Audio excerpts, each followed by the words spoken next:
Hello, hello. Good morning, all of.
Now,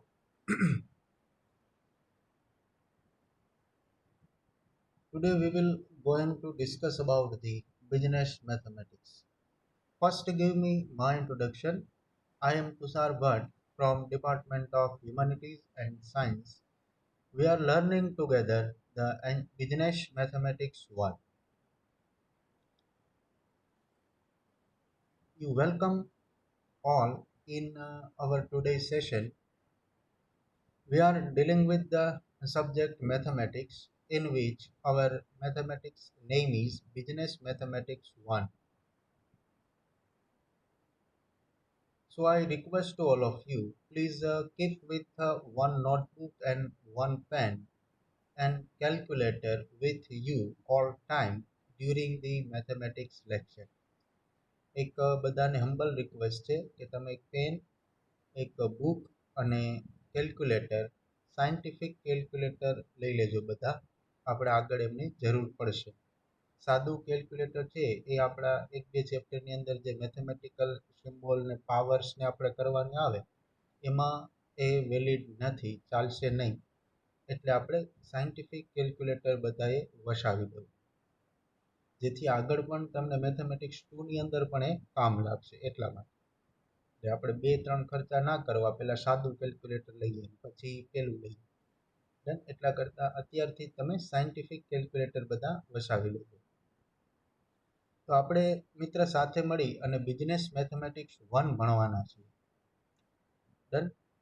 હવે બીબીએની અંદર શા માટે આપણે મેથેમેટિક્સ ભણવું, આપણું બધાનો પ્રશ્ન, બધાને કોમન પ્રશ્ન થાય કે સર બીબીએમાં મેથેમેટિક્સ કેમ?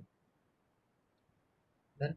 તો બીબીએનું મેઇન એમ છે બિઝનેસ એડમિનિસ્ટ્રેશન, કે કોઈ પણ બિઝનેસને સારી રીતે આપણે હેન્ડલ કઈ રીતે કરી શકીએ. એક્ઝામમાં બેટા તમને સાયન્ટિફિક કેલ્ક્યુલેટર વાપરવા દેશે, વેલિડ છે, એટલે don't worry about the exam point of. આપણે વાત એ કરતા હતા કે બિઝનેસ મેથેમેટિક્સ એટલે શું અને બિઝનેસ મેથેમેટિક્સનો પર્પઝ શું, આપણે શા માટે બિઝનેસ મેથેમેટિક્સ ભણવું જોઈએ. તો આપણો બિઝનેસ મેથેમેટિક્સ ભણવા પાછળનો જે આશય છે, જે હેતુ છે, એ છે કે આપણે સારી રીતે બિઝનેસ એડમિનિસ્ટ્રેશન, સારા એક એડમિનિસ્ટ્રેટર બની શકીએ, બિઝનેસને સારી રીતે હેન્ડલ કરી શકીએ. એટલા માટે આપણે બિઝનેસ મેથેમેટિક્સ ભણવું જોઈએ. એના પાછળનું જે લોજિકલ રીઝન છે આ છે બેટા, જુઓ. સપોઝ આપણે કોઈ એક એક્સ વસ્તુનું મેન્યુફેક્ચરિંગ કરીએ, એક્સ વસ્તુનું મેન્યુફેક્ચરિંગ આપણે કરીએ અથવા કોઈ એક કંપની કરે છે. ડન. હવે મેન્યુફેક્ચર કરે છે એટલે બટ ઓબ્વિયસ એને ક્યાંક સેલ પણ કરશે, એટલે કોઈ માર્કેટની અંદર એ વસ્તુ એ સેલ કરે છે. કોઈ એક બિગ માર્કેટની અંદર એ મેન્યુફેક્ચર થયેલી વસ્તુને એ સેલ કરે છે. એક્સ છે એ પ્રોડક્ટ છે અને માર્કેટની અંદર આપણે એને સેલ કરીએ છીએ. હવે પ્રોડક્ટ બને અને સેલ થાય, એમની વચ્ચે એક ગેપ હોય છે. એ ગેપ શું હોય? તો કોઈ પણ પ્રોડક્ટ બને અને આપણે એને સેલ કરીએ, એમની વચ્ચે એક ગેપ આવે.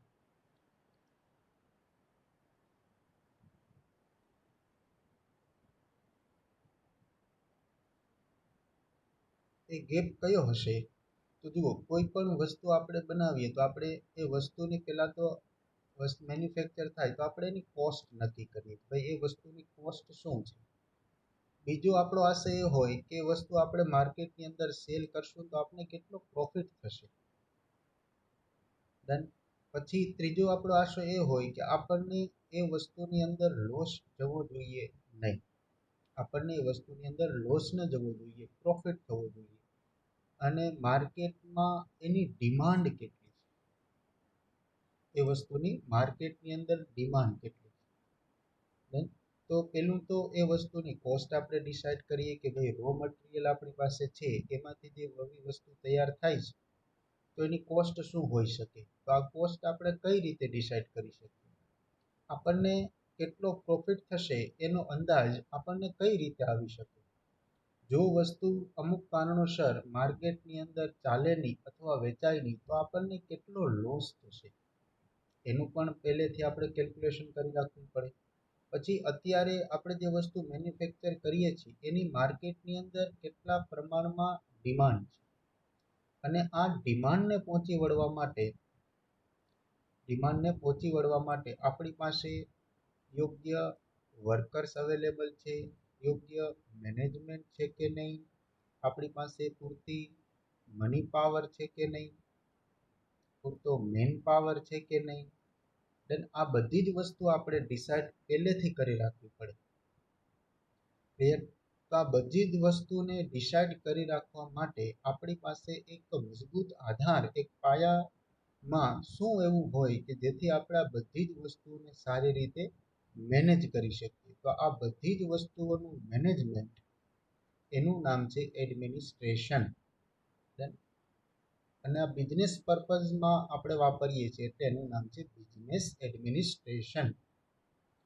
તો કોસ્ટને કઈ રીતે નીચે લાવી શકાય જેથી એ માર્કેટમાં વધારે ને વધારે સેલ થાય, અથવા સેલિંગને કઈ રીતે વધારી શકાય, કઈ રીતે સારો પ્રોફિટ કમાઈ શકાય, લોસ થતો કઈ રીતે અટકાવી શકાય, માર્કેટમાં ડિમાન્ડ કઈ વસ્તુની વધારે છે એ કેવી રીતે જાણી શકાય, આપણા વર્કર્સનું મેનેજમેન્ટ કઈ રીતે થઈ શકે, આપણા વર્કર્સને જે સેલેરી આપવાનું છે એ સેલેરીનું મેનેજમેન્ટ કઈ રીતે થઈ શકે. તો આ બધી જ વસ્તુઓમાં ક્યાંક ને ક્યાંક આપણે કેલ્ક્યુલેશન. વોઇસ કટ થાય છે. હા બેટા, તમારે નેટવર્કનો કંઈક પ્રોબ્લેમ છે. તો આ વસ્તુ. સર વોઇસ કપાય છે. હલો. વોઇસ કપાય છે સર. હા બેટા, મારે અહીંયા નેટવર્ક બરાબર છે. સાહેબ તમારો વોઇસ કપાઈ છે સાહેબ, કંઈક કરો. એ બેટા અહીંયા બધું બરાબર છે, તમારે કંઈક જોવો જ નેટવર્કમાં. એમાં પ્રોબ્લેમ આવે છે.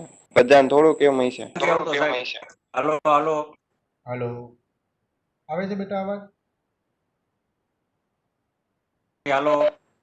હા બેટા, આવ્યો અવાજ? હલો બેટા, ચેટ બોક્સની અંદર મેસેજ કરો, voice clear. Divyesh, yes sir. Hardik, yes sir. Chintan, yes sir. Divyesh, yes. Paras, yes. Yes. Okay, very good. તો આ બધી જ વસ્તુઓને આપણે સારી રીતે કેમ મેનેજ કરી શકીએ એના માટે આપણે બિઝનેસ મેથેમેટિક્સ ભણીએ છીએ. ડન. તો આ મેથેમેટિક્સ ભણવા પાછળનો આપણો હેતુ આ છે. બિઝનેસ મેથેમેટિક્સ 1 એમની અંદર આપણે 5 યુનિટ ભણવાના છે. ડન. ટોટલ 5 યુનિટ છે. એ 5 યુનિટ આપણે આ બિઝનેસ મેથેમેટિક્સ 1 ની અંદર ભણવાના છે. તો આ 5 યુનિટની અંદર એમાંથી આપણો જે પહેલો યુનિટ છે એનું નામ છે arithmetic and geometric progression. Arithmetic and geometric progression. Then arithmetic એટલે કે જેમની અંદર મેથેમેટિકલ ઓપરેશન્સ બધા સમાઈ જાય એને કહેવાય એરેથમેટિક. મેથેમેટિકલ ઓપરેશન્સ એટલે કે ભાઈ એડિશન, સબટ્રેક્શન, મલ્ટિપ્લિકેશન, ડિવિઝન, આ બધા આપણા મેથેમેટિકલ ઓપરેશન્સ છે. એ જેમની અંદર સમાઈ જાય એમનું નામ છે એરેથમેટિક. આ મેથેમેટિકલ ઓપરેશન્સને સમજવા માટે આપણે જે ચાર્ટ, ડાયાગ્રામ્સ વગેરેનો ઉપયોગ કરીએ છીએ is nothing but a geometry. પ્રોગ્રેશનનો અર્થ છે કે પ્રગતિ. સિમ્પલ આપણે એનું ગુજરાતી ટ્રાન્સલેશન કરીએ તો એ થાય પ્રગતિશીલ. તો આ જે પ્રોગ્રેશન છે એટલે કે સ્ટેપ બાય સ્ટેપ આપણે એરેથમેટિક અને જીઓમેટ્રીમાં કઈ રીતે આગળ વધી શકીએ એને કહેવાય એનું પ્રોગ્રેશન, અમુક નિયમોના આધારે.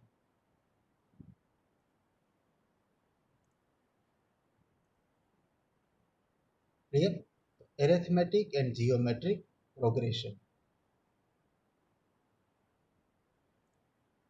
બધા એડમિટ થઈ ગયા છો ભાઈ? Arithmetic and geometric progression. Unit number 1 એનું નામ છે એરેથમેટિક એન્ડ જીઓમેટ્રિક પ્રોગ્રેશન. એની અંદર ટેબલ ઓફ કન્ટેન્ટ જોઈએ આપણે શું ભણીશું. તો પહેલા તો ઇન્ટ્રોડક્શન, એરેથમેટિક જીઓમેટ્રિક પ્રોગ્રેશન આવે છે ક્યાંથી અને કેવી રીતે ડિફાઇન થઈ શકે, એટલે એનું આપણે ઇન્ટ્રોડક્ટરી પાર્ટ જોઈશું. પછી એરેથમેટિક પ્રોગ્રેશન કોને કહેવાય, એમના સિરીઝ એમાં કઈ રીતે બને, એમનું સમ કઈ રીતે ફાઇન્ડ થઈ શકે એ આપણે જોઈશું. પછી એમનું મીન જોઈશું. મીન એટલે મધ્યક. એરેથમેટિક સિક્વન્સ હોય કે જીઓમેટ્રિક સિક્વન્સ હોય તો હાઉ ટુ ઓબ્ટેઇન મીન. પછી જીઓમેટ્રિક પ્રોગ્રેશન, એપી એ શોર્ટ ફોર્મ છે કોનું, એરેથમેટિક પ્રોગ્રેશન. જીપી એ શોર્ટ ફોર્મ છે જીઓમેટ્રિક પ્રોગ્રેશન. ત્યાર પછી જીઓમેટ્રિક પ્રોગ્રેશનની અંદર સમ વિશે વાત કરીશું અને લાસ્ટમાં આપણે એરિથમેટિક મીન, જીઓમેટ્રિક મીન અને હાર્મોનિક મીનના રિલેશન વિશે વાત કરીશું. દેન તો ટોટલ આપણે આ 7 ટોપિકની ચર્ચા કરીશું આ ચેપ્ટરની અંદર. Now we start with introductory part, introduction. First we define the sequence or progression. Sequence નામ આપી શકાય અથવા એનું સિનોનિમ્સ છે પ્રોગ્રેશન. હવે કોઈ પણ શૃંખલા એટલે કે એક પ્રકારનું અરેન્જમેન્ટ એને સિક્વન્સ ક્યારે કહેવાય, તો ડેફિનેશન છે a set of numbers arranged in a definite order. કોઈ એક અરેન્જમેન્ટ છે એ કોઈ એક ડિફાઇનાઇટ ઓર્ડરની અંદર ગોઠવાયેલું હોય, અકોર્ડિંગ ટુ સમ રૂલ, અને કેટલાક નિયમોને આધારે ગોઠવાયેલું હોય, તો એને આપણે કહી શકીએ sequence. Then a set of numbers એટલે કે નંબરનો એક set arrange in a definite order. એક ડિફાઇનાઇટ ઓર્ડરની અંદર, ડિફાઇનાઇટ ઓર્ડર મીન્સ ઓર્ડર બે પ્રકારના, કાં ચડતા ક્રમમાં હોય ને કાં ઉતરતા ક્રમમાં હોય, either in ascending order or descending order. According to the some rule એટલે કે કોઈ એક ચોક્કસ નિયમનું પાલન કરતું હોય તો એવી નંબરના અરેન્જમેન્ટને, એવા નંબરના ગોઠવણીને આપણે શું કહી શકીએ, સિક્વન્સ. ફોર એક્ઝામ્પલ અહીં જુઓ 4, 7.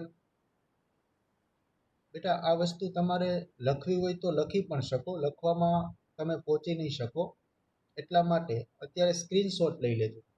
દેન ચેપ્ટર જેવું પૂરું થશે એટલે હું તમને મટીરિયલ છે એ પહોંચાડી દઈશ. દેન આપણા ગ્રુપની અંદર મેસેજ કરી દઈશ મટીરિયલ. ક્લિયર? લખવું હોય તો લખી પણ શકાય અથવા તો સ્ક્રીનશોટ લઈ લેજો.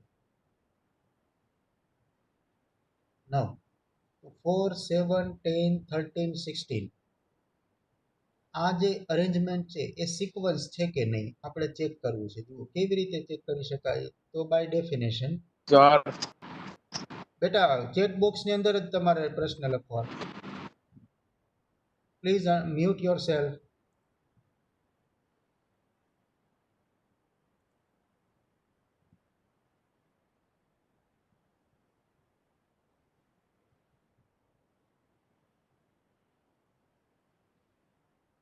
તો ભાઈ કોઈ પાછળથી એન્ટર થયા હોય તો આ જે તમને હું કંઈ આપણે ડિસ્કસ કરીએ છીએ એ ડિસ્કશન બધી જ હું યુટ્યુબની અંદર અપલોડ કરી દઈશ. લેક્ચર પૂરો થશે એના પછી 1-2 કલાક પછી તમે જોઈ શકશો ફરીથી સેમ લેક્ચર. ડન? એટલે દરેક વખતે ફરીથી બધાને પેલું કરવું એ શક્ય નથી, કેમ કે આપણી પાસે 60% છે એટલા માટે. હજી આપણે ચેપ્ટર શરૂ જ કર્યું છે, આગળ કંઈ વધ્યા જ નથી. હા, બુક બનાવવાની છે. ક્લિયર? બુક બનાવવાની છે, હું તમને મટીરિયલ પણ પ્રોવાઈડ કરી દઈશ, સાથે તમે લખતા જજો અથવા સ્ક્રીનશોટ લેતા જજો. ડન? જેવી તમારી ઈચ્છા. બુક બનાવવી કમ્પલસરી છે. અને બેટા સમયસર બધા જોઈન થતા જાઓ, વારાફરતી એક 1 બાય 1 તમે આવશો, મારે એડમિટ કરવા એ સમય વધારે લાગે, એટલે ટાઈમ આપણો બગડે નહીં, એટલા માટે બધા સમયસર જોઈન થતા જાજો બેટા.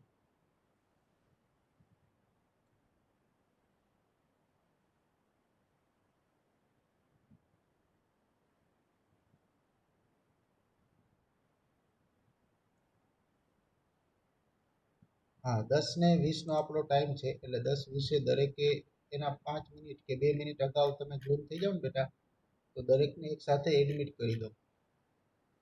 પછી આપણે મીટિંગ હું લોક તો કરતો જ નથી, પણ હવે હું લોક કરી દઈશ બેટા. 1 બાય 1 તમે 10 મિનિટ 15 મિનિટ પછી એડ થાવ એટલે તો આપણે ટાઈમ બગડે બધાનો. તો જુઓ, એક set of numbers arranged in a definite order according to the sum rule is called a sequence. હા બેટા, મને ખબર છે 10:30 નો ટાઈમ છે, પણ 10:20 કે 10:15 તમે જોઈન થઈ જાવ ને તો આપણે એટલો સમય બચે, એટલા માટે એક ડેફિનેશન વધારે કરી શકાય. A set of numbers arranged in a definite order according to some rule is called sequence.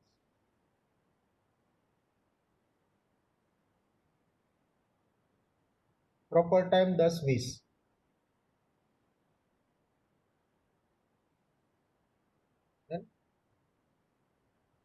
Now, a set of numbers arranged in a definite order.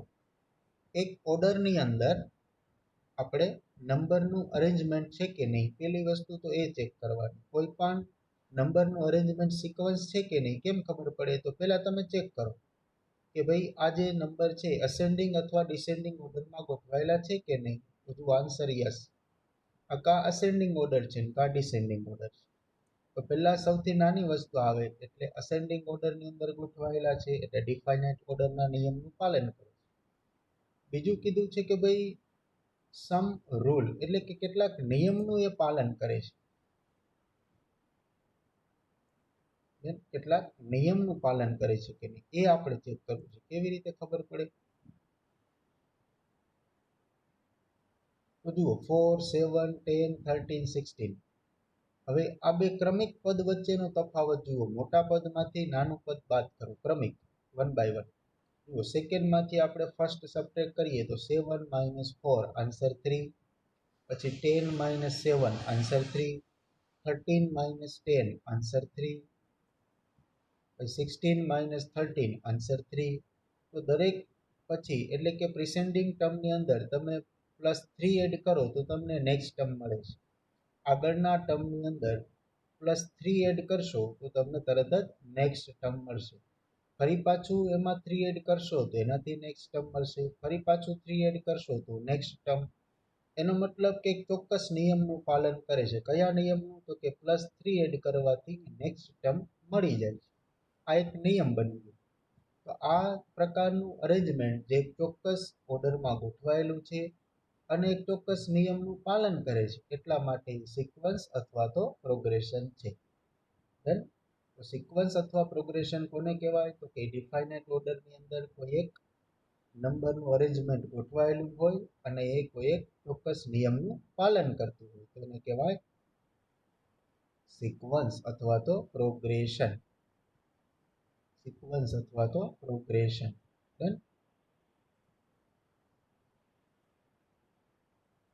Not that આ સિક્વન્સનું જે ફર્સ્ટ ટર્મ છે એનું નામ છે T1. Capital T is stand four term. આ T છે એ term માટે વપરાતો લેટર છે. સો T1 indicate first term, T2 second term, T3 third term, so on. Tn indicate nth term. Then nth term એટલે લાસ્ટ ટર્મ, છેલ્લું term, nth term. Clear? હવે જુઓ, sequence છે બે પ્રકારની હોય, કાં એ ફાઇનાઇટ હોય ને કાં ઇનફાઇનાઇટ હોય. કોઈ પણ સિક્વન્સ છે બે પ્રકારની હોઈ શકે, ઇધર ફાઇનાઇટ ઓર ઇનફાઇનાઇટ. હવે સિક્વન્સ બે પ્રકારની હોય, કાં ફાઇનાઇટ ને કાં infinite. Either sequence is finite or the sequence may be infinite. હવે જો આ એક સિક્વન્સ આપણે લઈએ 1, 2, 3 4 1 2 3 4 સપોઝ 4 આગળ ફૂલ સ્ટોપ મૂકી દઈએ ધન ડોટ ડોટ ડોટ પ્રોસેસ કરતા નથી. ડોટ ડોટ શું દર્શાવે તો કે પ્રોસેસ હજી કન્ટિન્યુઅસ છે. ક્યાં સુધી આગળ જશે એનો આપણને ખ્યાલ નથી. પ્રોસેસ કન્ટિન્યુટીમાં છે.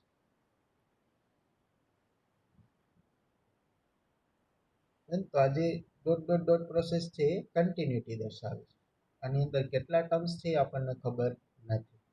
પણ અહીંયા જુઓ 1 2 3 4 એની અંદર આપણે ખબર છે કે માત્ર 4 જ ટર્મ છે. Only 4 terms. પછી ફૂલ સ્ટોપ આવી જાય. ડોટ ડોટ ડોટ સાઇન કરેલી નથી એટલા માટે એ આગળ વધતું નથી. અહીંયા પૂરું થઈ જાય છે. તો આની અંદર ટોટલ નંબર ઓફ ટર્મ્સ છે કાઉન્ટ થઈ શકે કે 1 2 3 4. આની અંદર ટોટલ નંબર ઓફ ટર્મ્સ છે 4 છે. તો જે સિક્વન્સની અંદર total number of terms countable હોય એને કહેવાય ફાઇનાઇટ સિક્વન્સ. અને આના કરતાં ઉલટું એટલે કે ટોટલ નંબર ઓફ ટર્મ્સ કેટલા છે આપણે ડિસાઇડ ના કરી શકીએ તો એને કહેવાય ઇનફાઇનાઇટ સિક્વન્સ. અહીંયા જુઓ ટોટલ નંબર ઓફ ટર્મ્સ છે એ આપણે કાઉન્ટ કરી શકશું નહીં. ટોટલ નંબર ઓફ ટર્મ્સ છે આપણે કાઉન્ટ કરી શકવાના નથી. શા માટે તો કે ભાઈ એમાં કેટલા ટર્મ્સ છે આપણને ખબર નથી કેમ કે એ ડોટ ડોટ ડોટ પ્રોસેસમાં આગળ વધે છે. તો આપણે કાઉન્ટ કરી શકશું નહીં તો આપણને ખબર પડશે નહીં કે એની અંદર નંબર ઓફ ટર્મ્સ કેટલા છે. માટે આ જે એક્ઝામ્પલ આપ્યું છે કોનું એક્ઝામ્પલ થશે ઇનફાઇનાઇટ સિક્વન્સ. ડન. તો આ ફાઇનાઇટ સિક્વન્સ ને આ ઇનફાઇનાઇટ સિક્વન્સ. સિક્વન્સ બે પ્રકારની, એક ફાઇનાઇટ ને બીજું infinite.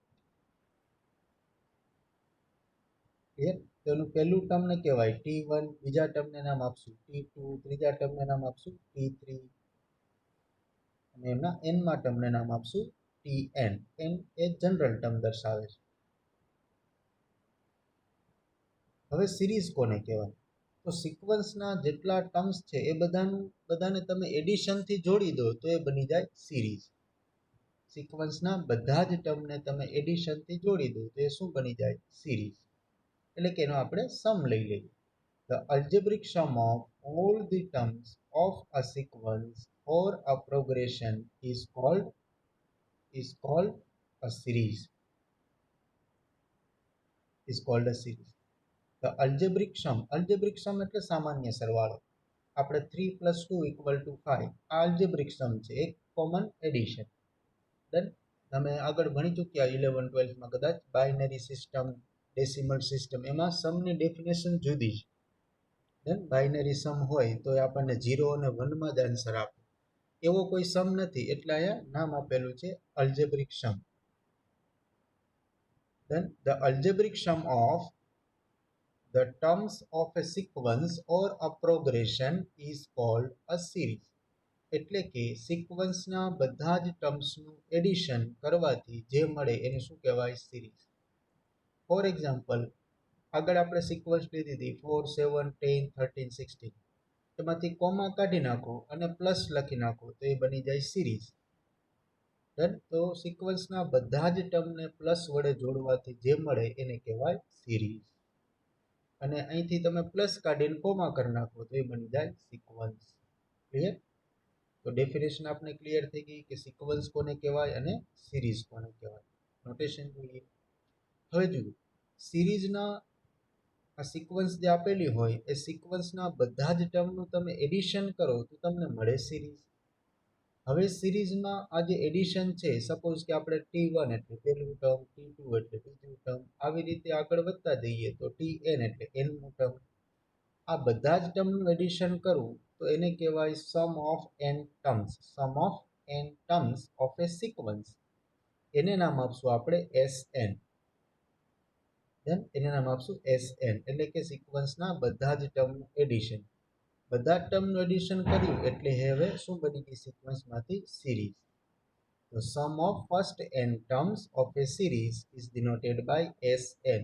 S stand for sum. Therefore, Sn equal to T1 plus T2 plus up to plus Tn minus 1 Tn.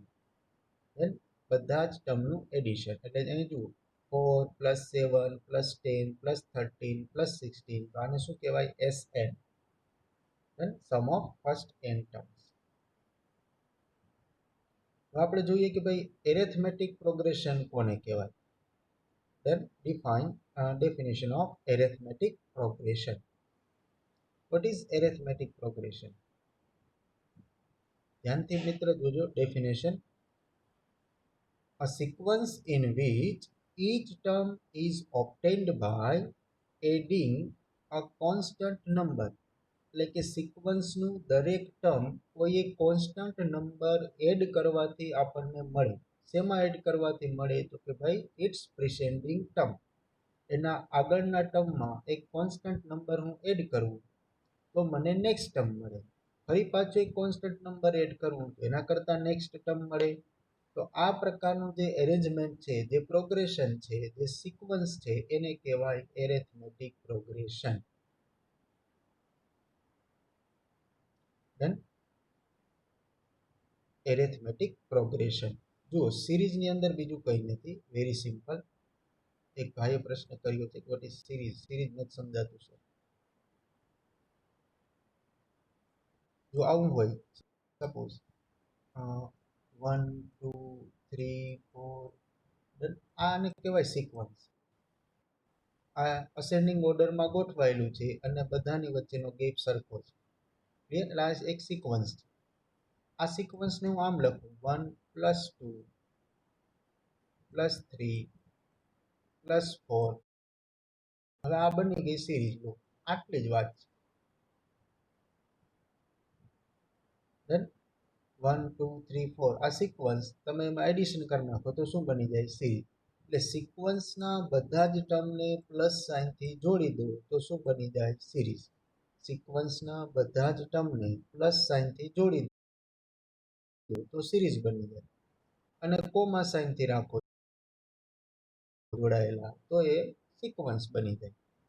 હવે સિક્વન્સના જે ટર્મનું એડિશન છે એને કહેવાય, 4 ટર્મ છે એટલે S4, 3 ટર્મ હોય તો S3, n ટર્મ્સ હોય તો Sn. આ પહેલું ટર્મ છે એને કહેવાય T1,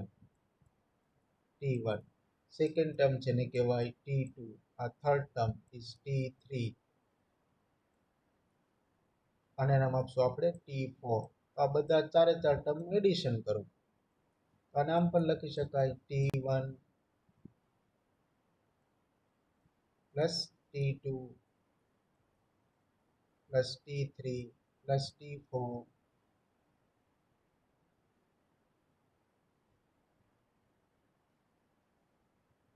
and so on. એ ચારે પૂરું થઈ જાય છે એટલે T4 સુધી જ આવશે. then T1 T2 T3 T4 ચારેનું addition એટલે આપણને સમ મળી ગયો S4. Very simple. હવે સિરીઝની slide open.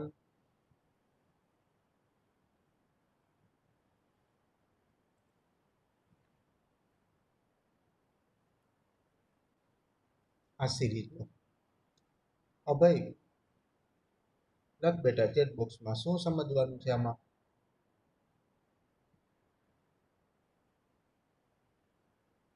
The algebraic sum of terms of a sequence or progression is called series. એટલે કે સિક્વન્સના ટર્મ્સનું તમે એડિશન કરો તો એને કહેવાય સિરીઝ. એટલે ટૂંકમાં એનો સરવાળો કરો તો એને કહેવાય સિરીઝ. દેન સિક્વન્સની અંદર n ટર્મ્સ હોય તો આ એને n ટર્મનું એડિશન કરું તો મને એના n ટર્મનો સરવાળો મળે જેને Sn થી ડિનોટ કરાય.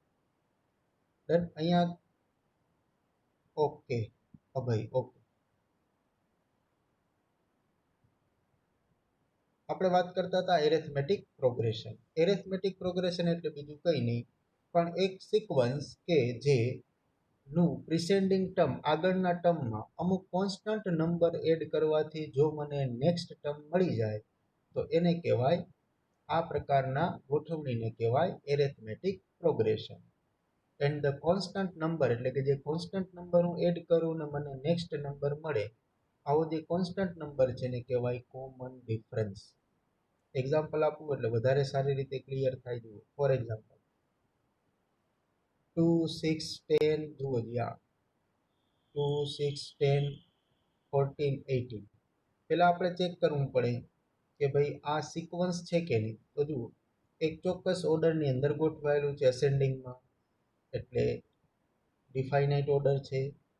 પછી એક ચોક્કસ નિયમનું પાલન પણ કરે છે કે 2 + 4 6, 6 + 4 10, 10 + 4 14, 14 + 4 18.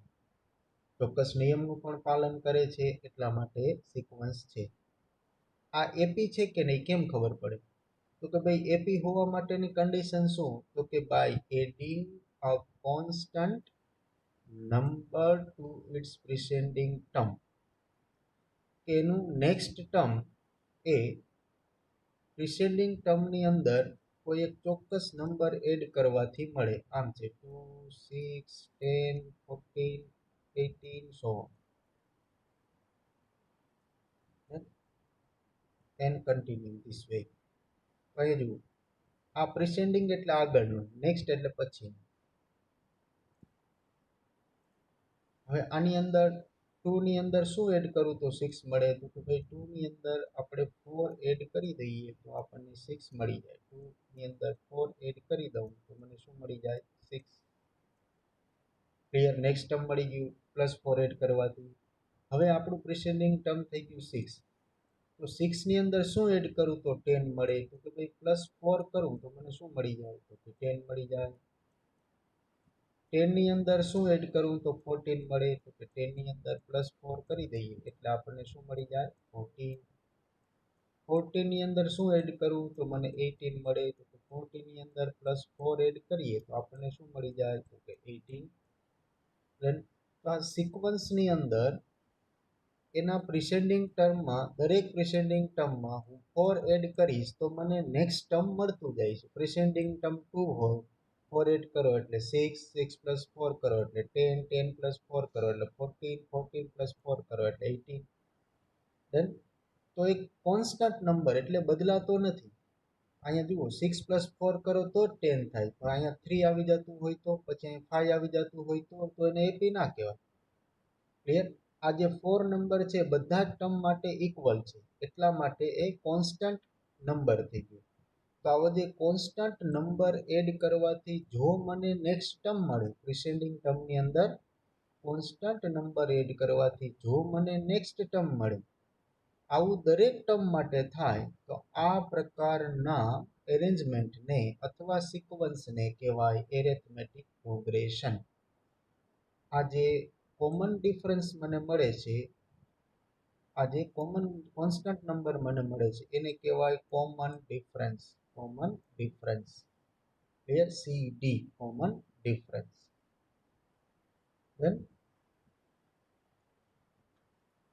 ખ્યાલ આવી ગયો બધાને ભાઈ? એપી કોને કહેવાય? બધાને ખ્યાલ આવી ગયો બેટા? ચેટ બોક્સની અંદર યસ લખો. એપી બધાને સમજાઈ ગયું હોય તો ચેટ બોક્સની અંદર યસ ટાઈપ કરો. Only yes. Riyansh, Purva, Dhruvil, Harsh, yes, very good બેટા. રાહુલ, હર્ષિલ.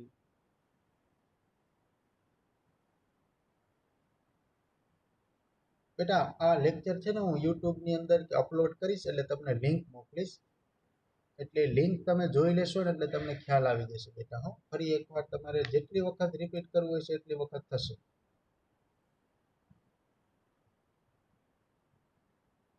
લિંક તમારા ગ્રુપમાં મોકલીશ બેટા, તમારું જે વોટ્સએપ ગ્રુપ છે ને એમાં મોકલી દઈશ. Don't worry શ્રુતિક.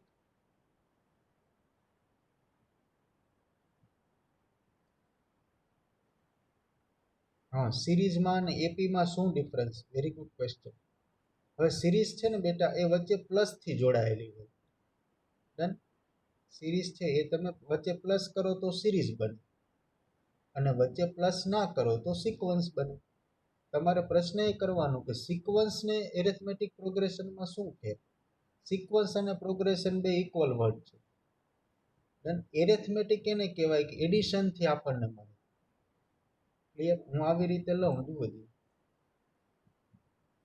આમ લઈએ આપણે 10, 13, 16 એન્ડ સો ઓન. આ સિક્વન્સ છે. ડન? હવે હું તમને આમ કહું, જુઓ જી, 2, 4, 8 આ પ્રકારની એક સિક્વન્સ લો. જોજો એનો ક્વેશ્ચન આ રીતે જુઓ. પ્રશ્ન એ છે કે ભાઈ સિક્વન્સ અને એરિથમેટિક પ્રોગ્રેશનમાં ફેર શું? હા, એ જ સમજાવું છું. સિક્વન્સ અને એરિથમેટિક પ્રોગ્રેશનની અંદર શું ડિફરન્સ છે?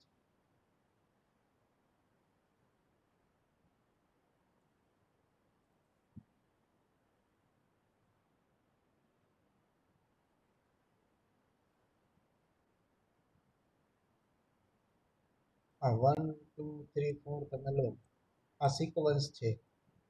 એરિથમેટિક પ્રોગ્રેશન પણ છે. ધેન કોમન ડિફરન્સ છે. આ સિક્વન્સ પણ છે, એરિથમેટિક પ્રોગ્રેશન પણ છે. સિક્વન્સ જ આગળ જઈને એરિથમેટિક પ્રોગ્રેશન બને જો એ આ નિયમનું પાલન કરે તો. ધેન આ જે રૂલ્સ છે, પ્રિસેન્ડિંગ ટર્મની અંદર કોન્સ્ટન્ટ નંબર એડ કરો અને નેક્સ્ટ ટર્મ મળે એ નિયમનું પાલન કરે એવી જ સિક્વન્સ એરિથમેટિક પ્રોગ્રેશન બની શકે. ક્લિયર? હવે જો હું આ પ્રકારે લઉં 2 2 2 4 4 2 8 8 2 16. જુઓ આ સિક્વન્સ છે પણ એરિથમેટિક પ્રોગ્રેશન નથી. સિક્વન્સ છે પણ એરિથમેટિક પ્રોગ્રેશન નથી. ચેક કરો શા માટે નથી? તો કે 2 માં તમે 2 એડ કરો તો 4 મળશે, 4 માં 2 એડ કરો તો 6 મળવું જોઈએ પણ છે શું? 8. 8 માં 2 એડ કરો તો 10 મળવું જોઈએ પણ છે શું? 16. એટલે આ સિક્વન્સ છે ધન એક ચોક્કસ નિયમનું પાલન કરે છે. કયા નિયમનું પાલન કરે છે? તો કે આ નિયમનું પાલન કરે છે. પહેલા 2 રેસ ટુ 1, પછી 2 રેસ ટુ 2, પછી 2 રેસ ટુ 3, પછી 2 રેસ ટુ 4. આ ક્રમની અંદર એ ગોઠવાયેલું છે, એક ચોક્કસ નિયમનું પાલન કરે છે. પણ એ એપી નથી. શા માટે એપી નથી? તો કે ભાઈ પ્રિસેન્ડિંગ ટર્મની અંદર કોઈ પણ કોન્સ્ટન્ટ નંબર એડ કરવાથી દરેક વખતે મને નેક્સ્ટ ટર્મ મળતું નથી, માટે એ એપી નથી. દરેક સિક્વન્સ એ એપી નથી. પણ દરેક એપી એ સિક્વન્સ છે. આઈ રિપીટ, દરેક સિક્વન્સ એ એરિથમેટિક પ્રોગ્રેશન નથી, પણ દરેક એરિથમેટિક પ્રોગ્રેશન એ સિક્વન્સ છે. ક્લિયર? આઈ હોપ તમને સમજાઈ ગયું હશે બેટા આ વસ્તુ, જેનો પ્રશ્ન કર્યો તે ભાઈને. ડન? આજના લેક્ચરમાં આપણે અહીંયા સુધી રાખીએ છીએ. નેક્સ્ટ ટાઈમ આપણે આનાથી આગળ વધીશું. એપીનો સમ ને બધું ફાઇન કરવાનું એ આગળના લેક્ચરમાં આપણે કરશું. ડન? કોઈ મીટિંગમાંથી આઉટ થતા નહીં બેટા. હું તમારી એટેન્ડન્સ લઈ લઉં પછી આપણે મીટિંગ પૂરી કરીએ.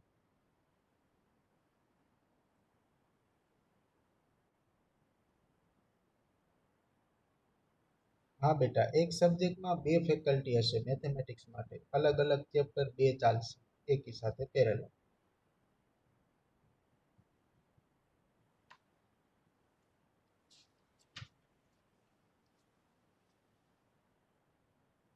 એટેન્ડન્સ લઈ લો એક જ મિનિટ.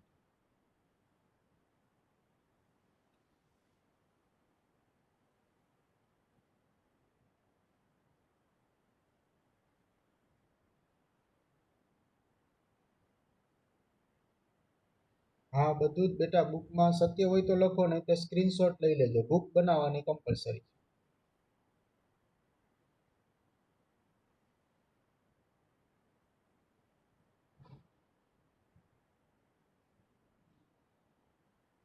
Hello sir. હા બેટા બોલો. હા તમે સર આ બધું અત્યારે કરાવો ઈ ડાયરેક્ટ બુકમાં લખી કે તમે મટીરિયલ મોકલો પછી લખી? ના ના, અત્યારે તમે બુકમાં લખતા જ જાજો બેટા હો. સ્ક્રીનશોટ લઈને બુકમાં લખી નાખવાનું. એટલે સર મટીરિયલમાં આ જ વસ્તુ હશે ને? હા મટીરિયલમાં આ જ વસ્તુ હશે. એમાં એક્સ્ટ્રા એક્ઝામ્પલ હું તમને વધારાના આપીશ હો બેટા ગણવા માટે.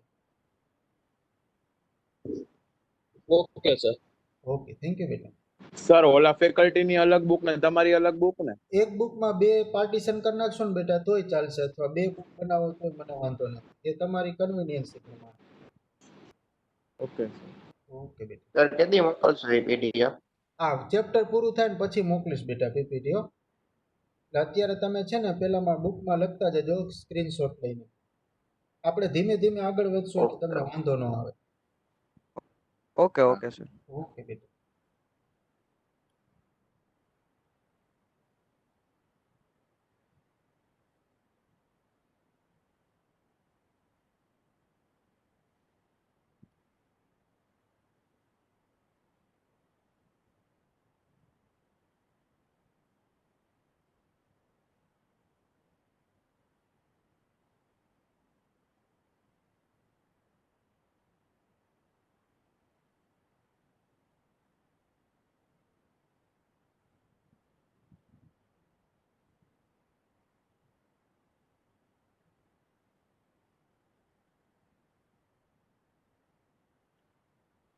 Thank you, all of you.